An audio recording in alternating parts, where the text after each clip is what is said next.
ദേശീയപാത 66-ന്റെ അശാസ്ത്രീയമായ നിർമ്മാണ രീതിയിൽ വഴിമുട്ടിപ്പോയ 5000-ഓളം സ്കൂൾ കുട്ടികൾ കേന്ദ്ര റോഡ് ട്രാൻസ്പോർട്ട് നാഷണൽ ഹൈവേ വകുപ്പ് മന്ത്രിക്ക് കത്തെഴുതി.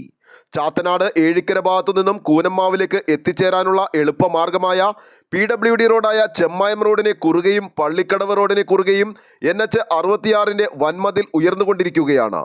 പുതിയ ഹൈവേ കമ്മീഷൻ ചെയ്ത് കഴിയുമ്പോൾ വൺ വേ ആയിത്തീരുന്ന സർവീസ് റോഡുകളിൽ നിന്നും വിദ്യാലയങ്ങളിലേക്കും തിരിച്ചും യാത്ര ചെയ്യാൻ കിലോമീറ്ററുകളോളം ചുറ്റേണ്ടി വരുന്ന ദയനീയമായ അവസ്ഥയാണ് സംജാതമാകുന്നത്.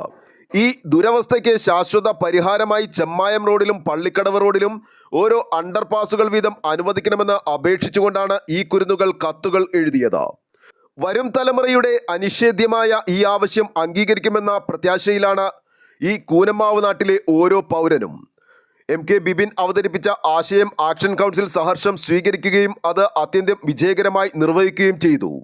NH 66 കൂനമ്മാവ് സമരസമിതി chairman Thampi Menachery, core committee president VH Jamal, Jose Palathingal, Bindesh Kattassery, Mary Bindosh എന്നിവർ നേതൃത്വം നൽകി. ന്യൂസ് ബോക്സ് ലൈവിന് വേണ്ടി സനൂപ് കളമശ്ശേരി.